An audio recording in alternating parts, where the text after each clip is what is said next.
네, 오늘 피우다도 지금 목회자 자녀 세미나 둘째 날 중에 있어서 이렇게 녹화로 진행된다는 점 말씀드리겠습니다. 우리 기도하심으로 피우다 시작하겠습니다. 하나님 감사합니다. 오늘도 말씀 앞으로 우리를 불러주시고 또 말씀으로 하루를 시작하게 하시니 감사합니다. 이제 드디어 무트로 나와서 땅을 밟게 된 노아의 그 믿음, 또 그 과정을 통하여서 오늘 우리가 이 땅을 살아가는데 어떠한 믿음을 가져야 하는지 주님 알게 하시고 그와 같은 믿음으로 살아낼 수 있게 하여 주시옵소서. 감사합니다. 예수님 이름으로 기도드립니다. 아멘. 네, 오늘 저희가 함께 살펴볼 말씀은 창세기 8장 13절에서 22절, 창세기 8장 13절에서 22절 말씀인데요. 오늘은 따로 PPT가 준비되지 않아서 그냥 사이트에 있는 말씀으로 함께 살펴보겠습니다. 우리 같이 읽겠습니다. 601년 첫째 달 곧 그 달 초하룻 날에 땅 위에서 물이 거친지라 노아가 방주 뚜껑을 제치고 본즉 지면에서 물이 거쳤으니 둘째 달 21의 날에 땅이 말랐더라. 하나님이 노아에게 말씀하여 이르시되 너는 내 아내와 내 아들들과 내 며느리들과 함께 방주에서 나오고 너와 함께한 모든 혈육 있는 생물 곧 새와 가축과 땅에 기는 모든 것을 다 이끌어내라. 이것들이 땅에서 생육하고 땅에서 번성하리라 하시매 노아가 그 아들들과 그의 아내와 그 며느리들과 함께 나왔고 땅 위의 동물 곧 모든 짐승과 모든 기는 것과 모든 새도 그 종류대로 방주에서 나왔더라. 노아가 여호와께 제단을 쌓고 모든 정결한 짐승과 모든 정결한 새 중에서 제물을 취하여 번제로 제단에서 드렸더니 여호와께서 그 향기를 받으시고 그 중심에 이르시되 내가 다시는 사람으로 말미암아 땅을 저주하지 아니하리니 이는 사람의 마음이 계획하는 바가 어려서부터 악함이라. 내가 전에 행한 것 같이 모든 생물을 다시 멸하지 아니하리니 땅이 있을 동안에는 심음과 거둠과 추위와 더위와 여름과 겨울과 낮과 밤이 쉬지 아니하리라. 아멘. 네, 오늘 이제 본문은 하나님의 대홍수 심판 속에서 이제 구원을 받은 노아의 일가족과 각종 들짐승이 이제 1년여의 길고 긴 방주에서의 생활을 끝내고 이제 드디어 마침내 땅에 내리게 되는 장면이 오늘 본문에 기록되어 있습니다. 사실 노아가 방주에서 생활한 그 1년이라는 게 그냥 뭐 생각하기에 말이 1년이지 온 세상이 물에 잠기고 아무것도 없는 지구, 아무것도 없는 세상에 홀로 1년간을 떠다니는 기분은 정말 상상이 잘 안 될 만큼 외롭고 두려운 시간이 아니었을까 생각됩니다. 무엇보다 정말 더 두렵고 답답한 건 기약이 없다는 거죠. 도대체 얼마만큼 이렇게 떠다녀야 되는가? 언제 이것이 끝이 나는 것은 끝이 나는 것인가? 다시 땅으로 돌아갈 수 있는 것일까? 그런 수많은 두려움과 기약의 시간들이 끝나고 이제 드디어 물이 말라서 땅에 도착하게 되는, 땅에 내리게 되는 본문이 이제 오늘 저희가 함께 읽은 오늘 본문입니다. 우리 13절에서 16절까지 말씀 다시 한번 살펴보겠습니다. 이제 그 시작이죠. 601년 첫째 달 곧 그 달 초하룻 날에 땅 위에서 물이 거친지라 노아가 방주 뚜껑을 제치고 본즉 지면에서 물이 거쳤더니 둘째 달 21의 날에 땅이 말랐더라. 하나님이 노아에게 말씀하여 이르시되 너는 내 아내와 내 아들들과 내 며느리들과 함께 방주에서 나오고까지만 먼저 한번 살펴볼게요. 네, 지금 이제 노아의 방주의 이야기 중에서 노아가 언제 방주에서 나왔는가를 이야기할 때 어제 본문이었던 그 비둘기 그 프레임에 굉장히 우리가 갇혀 있는 것 같아요. 우리 아니고 제가 그랬던 것 같아요. 그러니까 땅이 말랐는지 안 말랐는지 확인하기 위해서 첫 번째 비둘기를 내보내고 그런데 그게 정착할 곳이 없어서 비둘기가 다시 방주로 돌아오죠. 그리고 7일이 지난 후에 다시 내보냅니다. 두 번째로. 그랬더니 이번에 감람나무 잎을 물고 왔어요. 그러니까 이제 물이 어느 정도 말랐고 땅에서 나무가 드러났구나를 알게 됐고 다시 7일이 지나서 다시 비둘기를 내보냈더니 비둘기가 돌아오지 않았죠. 그래서 어떻게 해요? 노아가 이제 방주 뚜껑을 제치고 봅니다. 그랬더니 땅에 물이 다 마른 거예요. 그걸 방주 뚜껑을 제치고 노아가 봤어요. 자, 그런데 그래서 사실 뭐 노아가 언제 방주에서 내렸는가에 대해서 저 비둘기 사건이 사실은 굉장히 강력했나 봐요. 왜냐면 주일학교에서 그 비둘기 그림이 굉장히 강력하잖아요. 그래서 비둘기를 통해서 땅이 마른 걸 확인하고 드디어 노아의 가족들이 방주에서 내렸다. 사실 이렇게 생각했던 것 같아요. 그런데 오늘 본문은 노아가 비둘기가 돌아오지 않아서 땅에 내리지 않았다는 거예요. 601년 1월 1일에 드디어 땅에 물이 마른 걸 노아가 확인했어요. 비둘기가 돌아오지 않았고 그것을 통해서 이제 노아가 눈으로 확인했습니다. 땅이 말랐구나. 그런데 보세요. 오늘 본문에 보면 언제 내렸냐면 그렇게 601년 1월 1일에 그러니까 이제 그 첫째 날이라는 게 1월 1일로 생각하기도 하고 3월로 생각하기도 하지만 어쨌든 우리가 편의상 1월 1일로 합시다. 그런데 그렇게 1월 1일에 물이 거친 걸 확인했지만 노아가 언제 내렸냐면 그 달이 지났어. 1월이 다 지나고 그 다음 달 27일이 돼서야. 그러니까 거의 2달을 그냥 방주 안에 있었던 걸 볼 수 있어요. 생각해 보세요. 1년 동안 배 위를 떠다녔다고요. 그리고 드디어 이제 물이 말랐어요. 비둘기를 통해서 확인했고 뚜껑을 젖히고 노아가 눈으로 확인했어요. 땅이 말랐구나. 그러면 얼마나 내리고 싶었겠어요. 그 얼마나 궁금하겠어요. 내가 살던 세상과 얼마나 많이 달라졌을까? 과연 다시 내려서 우리가 원래 살던 그 생활시설 기반을 만들 수 있는가? 그런 어떤 앞으로의 미래와 계획을 세우려면 내려서 확인을 해야 되겠죠. 그래야 어떻게 살지를 계획할 거 아니에요. 그 두려움을 눈으로 확인해야 될 거 아니에요. 그리고 뭐 사실 그런 생각을 다 하지 않았다 치더라도 그냥 직관적으로도 얼마나 답답하고 갑갑했을까요? 그 1년의 시간 동안 그 배에서 동물들과 여러분 그 살았다고 생각해 보세요. 얼마나 답답했을까요? 얼마나 그리웠을까요? 우리도 사실 어떤 걸 참다가 보면 잘 참다가 이제 나갈 때가 됐다고 생각되면 조급증이 막 폭발하잖아요. 그래도 여태까지 잘 참았는데 이제 당장 눈앞에 음식이 있거나 배고픈 거 꾹 참다가 이제 식당에 도착해서 수저를 놓고 이제 음식이 나오기 직전 그때가 사실 진짜 거의 못 참을 것 같은 그 답답함이 폭발하게 되잖아요. 감정적으로 일단 뛰쳐나가서 땅을 밟아보고 땅을 손으로 만져보고 싶은 욕망이 가득했을 것인데 또 그가 앞으로 미래의 계획을 이제 계획하려면 일단 나가서 먼저 환경을 봐야 판단이 됐을 텐데 그런데 노아는 땅이 말랐지만 2달을 더 방주 안에 있었다고요. 왜일까요? 오늘 본문에 나오죠. 왜예요? 하나님의 말씀이 없었기 때문이에요. 분명히 지금이 때인데 이제 땅은 다 말랐는데 지금 나가도 될 것 같은데 그런데 노아는 나가지 않았어요. 무려 방주에서 2달 가까이 더 시간을 보내게 됩니다. 어쩌면 온 가족이 성화를 부렸을 수도 있지. 이제 나가요. 아빠 나가야 돼요. 다 말랐어요. 안전해요. 매일 창밖을 보면서 나가자고 성화를 부렸을지도 몰라요. 그래봐야 온 세상의 사람이라곤 그 배에 탄 사람이 전부잖아요. 그러면 온 세상 사람이 지금 나가야 한다고 말했을지도 모르죠. 그런데 노아는 기다리고 있는 거예요. 마치 방주를 만들었을 때처럼.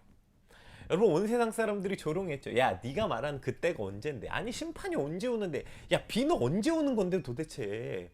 그러니까 언젠데 그거 저러고 있는 거야. 온 세상 사람들이 조롱하고 비웃었을 때도 묵묵히 하나님의 때를 기다리고 방주를 지었던 노아는 이제 방주에서 나가는 것도 하나님의 말씀이 있을 때 하나님의 명령이 있을 때를 묵묵히 기다리고 있는 거죠.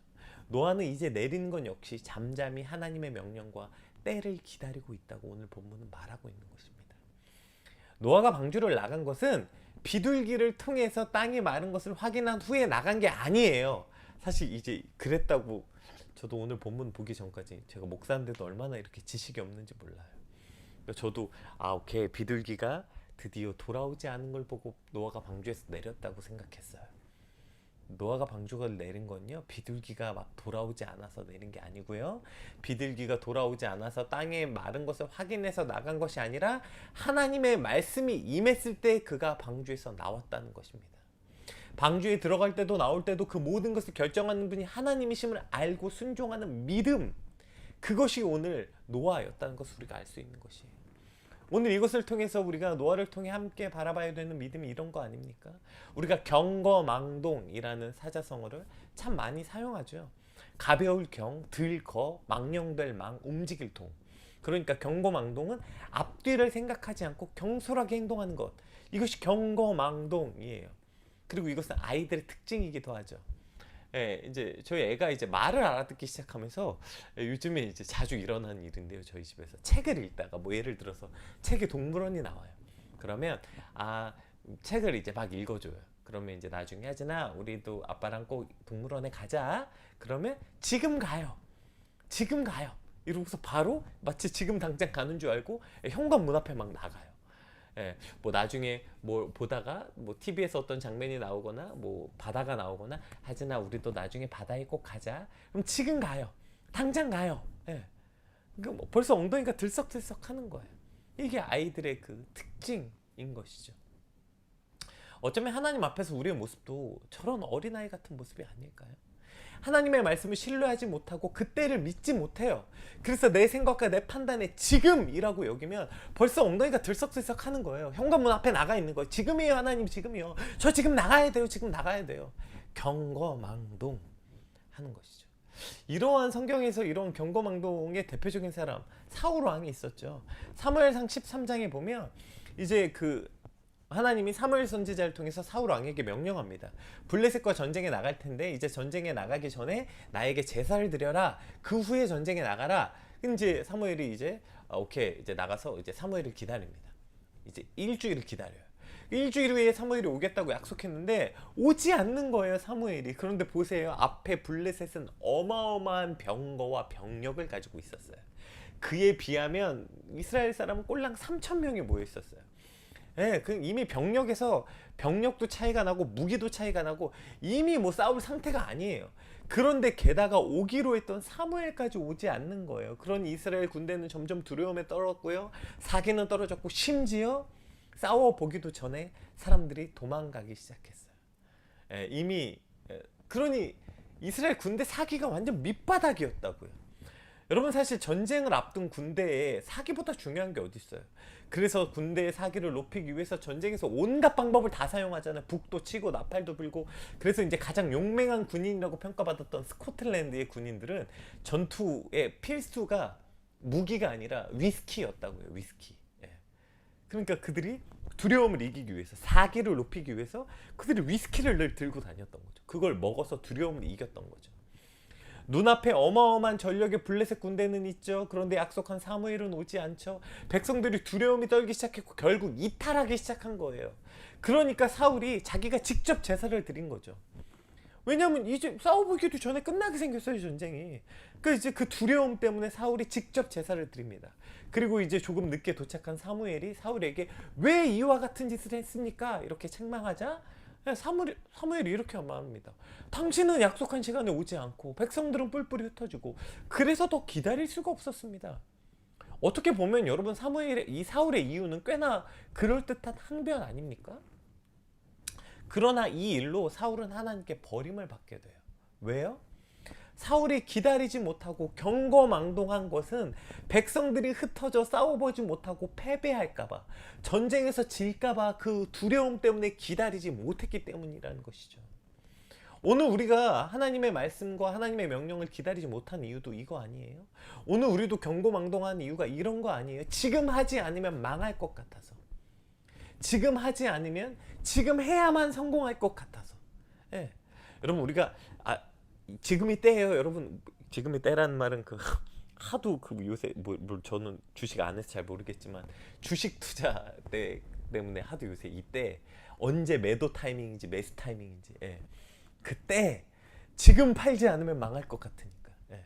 그러니까 지금 팔아야 성공할 수 있다는 말은 지금 성공하지 못할 기회를 잡아서 망할까봐 두려운 거죠. 성공하지 못할까봐 두려운 거예요. 예. 똑같은 말이죠 이 말이. 그러니까 결국에 이 말을 뒤집어 보면 성공하지 못할까봐 두려워하는 조급함, 지금 하지 않으면 망할 것 같은 두려움, 이것 때문에 지금 사무엘을 기다리지 못하고 스스로 그 제사를 드렸다고요. 그러니까 사울이 뭘 잊은 거예요? 전쟁은 하나님께 속한 것이란 걸 잊은 거죠. 전쟁을 시작하시는 이도 하나님이시고 그것을 끝내시는 이도 하나님이시고 전쟁의 승리와 승패를 가르는 이도 하나님이시라고요. 전쟁의 승패의 타이밍은 무기도 아니고 군대의 숫자도 아니고 하나님께 달려 있다고요. 그런데 지금 사울은 전쟁의 그 전쟁의 승리의 때를 자기가 판단한 거죠. 그것을 군대의 사기와 숫자의 전쟁의 승패가 달려 있다고 착각한 것이죠. 그래서 지금 아니면 질 것 같으니까, 지금 아니면 망할 것 같으니까, 지금 아니면 자기 나라, 내 군대가 질 것 같고 내 나라가 질 것 같으니까요. 그러니까 지금 그것을 참지 못하고 이 전쟁에 나가게 됐다는 것이죠. 오직 하나님께서는 하나님의 말씀에 의지해서 그 말씀에 순종해서 전쟁에 나가길 원하셨고, 사실 그동안의 이스라엘의 모든 전쟁은 그런 전쟁이었잖아요. 우리가 정복 전쟁 다 봤잖아요. 사사기의 전쟁, 아니 사사기뿐 아니라 뭐죠? 여호수아 말씀. 예. 여호수아에서 일어났던 그 모든 정복 전쟁이 뭡니까? 여러분, 이스라엘의 군대가 어디 있었어요? 그들이 무슨 훈련받은 군인이 어디 있었습니까? 그런데 그저 하나님이 나가라고 하면 나갔고, 하나님이 멈추라고 하면 멈췄고, 여리고 성을 돌라 그러면 돌았고, 그 모든 이스라엘의 전쟁은 이렇게 시작됐다고요. 군대의 병력의 숫자에 있지도 않았고요. 무기의 성능에 있지도 않았고요. 무슨 군대의 사기에 있지도 않았어요. 그저 하나님의 말씀에 의지하여서. 그러니까 전쟁에 이기는 때는 언제예요? 하나님의 가라고 하는 그때가 전쟁에 이기는 때였다고요. 그런데 지금 사울은 그때를 자기가 판단한 거예요. 아, 지금 사기가 떨어지면 안 된다. 지금 그래도 병력이 한 명이라도 더 있었을 때 싸워야 승리할 수 있는 확률이 올라간다. 이러한 어떤 판단을 자기가 한 것이죠. 즉 하나님의 말씀에 따라 하나님이 가라 하면 가고 멈추라 하면 멈췄던 전쟁이 아니라 그저 백성이 떠나자 마음이 조급하고 두려움 때문에 움직였던 것이죠. 그리고 그것 때문에 사울은 버림받게 됩니다.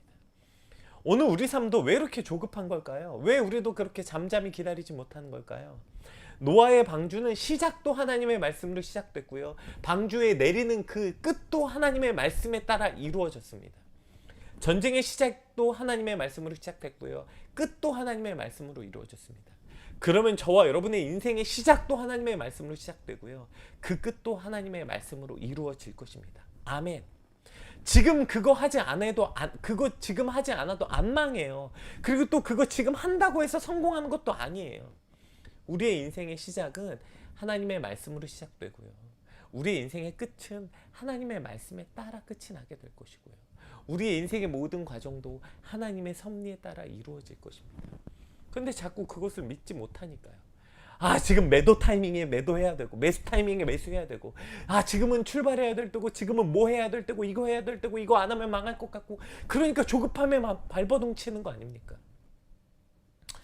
이제 나가서 충분히 자유를 즐길 수 있을 환경이 되었지만, 그러나 그럼에도 불구하고 그 모든 욕망에서 노아는 2달을 더 기다립니다. 언제까지요?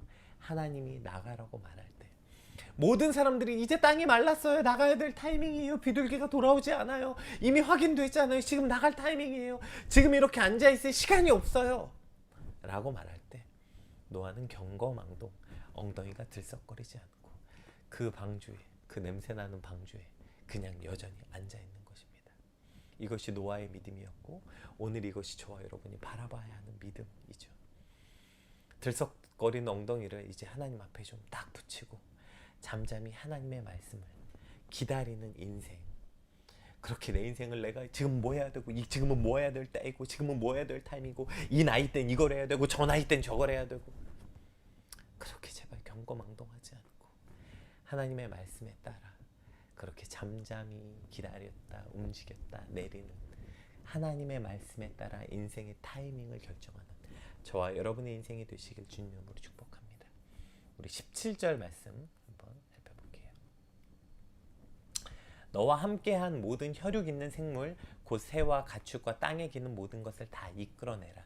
이것들이 땅에서 생육하고 땅에서 번성하리라 하시매. 네, 지금 오늘 이 아담에게 주셨던 이 명령과 축복이잖아요. 언약이잖아요. 그리고 이것을 다시 노아에게 주십니다. 그런데 이게 처음 아담에게 주셨을 때의 명령보다 훨씬 더 큰 감동과 은혜가 있는 것 같아요. 왜일까요? 이것은 2번째 기회이며 2번째 언약이기 때문이에요. 이미 죄로 인해 심판받고 파괴되었잖아요. 생각해봐요. 지금 방주 밖에 나가면 아무도 없잖아요. 다 죽었잖아요. 모든 문명이 파괴되었잖아요. 그런 노아에게 하나님께서 생육하고 번성하라는 이 말씀은 명령뿐 아니라 두려움에 떨고 있고 외로움에 떨고 있는 노아를 향한 하나님의 언약이자 축복인 것입니다. 그리고 이 언약은 오늘 저와 여러분을 향해서도 마찬가지죠. 하나님, 마치 내 삶이 파괴되고 다 끝난 것 같을 때 하나님, 제 인생을 보세요. 가진 것을 다 잃었어요. 다시 시작할 아무런 기반이 없어요. 그렇게 처참한 내 모습에 절망하고 낙심하고 있을 때 다시 생육하고 번성하게 하시겠다는 하나님의 약속, 이것이 오늘 우리의 소망이 되는 거 아닙니까? 특별히 더 이것이 은혜인 것은 지금 이렇게 피폐해진 이유가 뭐예요? 왜 이렇게 처참하게 파괴됐어요? 인간의 죄로 인해서, 범죄함으로 인해서 심판받은 거잖아요. 그런데 하나님은 노아를 통해서 다시 회복을 명령해 주시고 있는 겁니다. 우리가 인생을 살다 보면 갑작스럽게 닥쳐오는 불행과 그런 환경의 요건으로 인한 절망은 그 절망 속에서 다시 하나님께 나아가게 되는 경우가 많아요. 그래서 더 하나님을 붙잡고 하나님께 간절히 나아가게 되는 경우가 많아요. 근데 언제 하나님께 못 나아가게 되냐면 죄로 인해 망가졌을 때, 죄로 인해 우리 인생이 처참해지고 그렇게 파괴될 때는, 그렇게 피폐해질 때는 하나님께 나아가는 것조차 쉽지가 않아요. 그래서 정말 내 인생의 깊은 절망의 구렁텅이는 죄로부터 오게 됩니다. 죄로 인해 절망하고 죄로 인해 피폐해진 우리 인생에서 여러분, 하나님은 다시 오셔서 언약을 주시는 하나님이시라는 게 얼마나 큰 위로와 감동입니까? 그 죄 때문에 내 인생은 정말 이제 끝났나? 나는 하나님 앞에 다시 나아갈 자격도 없나? 그러한 죄로 인해 망가진 인류에게, 사람에게 하나님은 노아를 통해서 다시 언약을 주시고 회복을 명하십니다. 오늘 이 놀라운 은혜의 말씀이 저와 여러분을 통해 또 저와 여러분에게 임하여서 저와 여러분의 혹은 절망 가운데 있다면, 우리의 죄로 인해 피폐해져 있다면 다시 회복을 명령하시는 그 하나님의 그 놀라운 은혜가 가득하게 되길 소망합니다. 우리 18절에서 22절 말씀 빨리 한번 살펴보겠습니다. 노아가 그 아들과 그의 아내와 그 며느리들과 함께 나왔고 땅 위에 동물 곧 모든 짐승과 모든 기는 것과 모든 새도 그 종류대로 방주에서 나왔더라. 노아가 여호와께 제단을 쌓고 그 모든 정결한 짐승과 모든 정결한 새 중에서 제물을 취하여 번제로 제단에 드렸더니 여호와께서 그 향기를 받으시고 그 중심에 이르시되 내가 다시는 사람으로 말미암아 땅을 저주하지 아니하리니 이는 사람의 마음이 계획하는 바가 어려서부터 악함이라. 내가 전에 행한 것 같이 모든 생물을 다시 멸하지 아니하리니 땅에 있을 동안에는 신음과 거둠과 추위와 더위와 여름과 겨울과 낮과 밤이 쉬지 아니하리라. 아멘. 네, 우리 특별히 이 전체 중에서 우리 한 가지만 좀 한번 시간 관계상 살펴보겠습니다. 드디어 이제 방주에 탔던 모든 사람들과 짐승들이 방주에서 나옵니다. 그리고 그들이 이제 노아가 한 일이 뭐예요? 나오자마자 하나님께 제사를 드린 거예요. 그러니까 하나님이 시작인 걸 믿는 자, 그리고 하나님이 그 모든 절망 가운데 소망이 되시는 것, 다시 회복의 언약을 하시는 분이시라는 걸 믿는 자가 하는 일이 바로 저 일이라는 거죠. 하나님께 제사하는 것, 하나님께 예배하는 것. 하나님께 제사하고 하나님께 예배하는 게 뭡니까? 하나님과 온전한 관계를 맺는 것. 이것이 오늘 노아가 하는 모든 일의 전부였던 것이에요. 하나님의 말씀을 잠잠히 기다리고 하나님의 언약을 믿는 백성이 방주에 나와서 땅을 밟자마자 가장 우선되게 하는 일, 그리고 그가 했던 일의 거의 전부라고 봐도 무방한 일, 그것이 바로 하나님께 제사하는 일, 하나님께 예배하는 일, 하나님과 온전한 관계를 맺는 일이었다는 것입니다. 이것이 가장 우선돼야 되는 일이고, 이것이 가장 가치 있는 일이고, 그래서 방주에서 나오자마자, 여러분 방주에서 나오자마자 하고 싶은 일이 얼마나 많았겠어요. 또 얼마나 해야 될 일이 많았겠어요. 그러나 노아는 그 모든 일보다 가장 먼저 하고 싶은 일이 하나님께 제사하는 일이었고, 그 모든 일보다 가장 우선해야 되는 일이 바로 예배하는 일이었다는 것입니다. 이것이 하나님의 언약을 믿는 자, 그리고 잠잠히 그 하나님이 처음과 끝이라는 것을 믿는 자, 그 백성들의 삶의 방식이어야 되는 것이죠. 이것이 오늘 저와 여러분의 삶이 되길 소망합니다. 내 인생에서 가장 어떤 것보다 가장 하고 싶은 일이 바로 하나님과 예배하는 일, 하나님과 온전한 관계를 맺는 일. 우리 삶에 오늘 얼마나 해야 되는 수많은 정말 피폐해진 삶을 회복하려면 여러분 해야 되는 얼마나 수많은 일들이 있습니까? 그런데 정말 하나님의 언약을 믿는다면, 그리고 그 시작과 끝이 하나님인 걸 믿는다면, 오늘 저와 여러분의 삶의 인생에서 가장 먼저 해야 되는 일은 예배하는 일, 하나님과 온전한 관계를 맺는 일. 여러분, 이것입니다. 이것을 통해서 피폐하게 된 오늘 저와 여러분의 인생이 다시 회복될 것이고요. 그리고 하나님이 시작이고 끝인 걸 믿는 자, 하나님의 명령이 떨어지기 전엔 엉덩이를 띄지 않기로 약속한 자들의 삶의 방식은 이거예요. 오늘 내가 이거 해야 되지, 저거 해야 되지, 내가 뭔가 하는 일이 아니라 제일 먼저 하고 싶은 일이 하나님께 예배하는 것, 제일 우선 두고 우선 가치를 여기는 일, 바로 예배하는 삶. 이것이 오늘 저와 여러분의 삶이 되어야 할 것입니다. 특별히 오늘 한 가지 기도를 부탁드리고 싶은 건, 오늘 이제 목회자 자녀 세미나의 마지막 날입니다.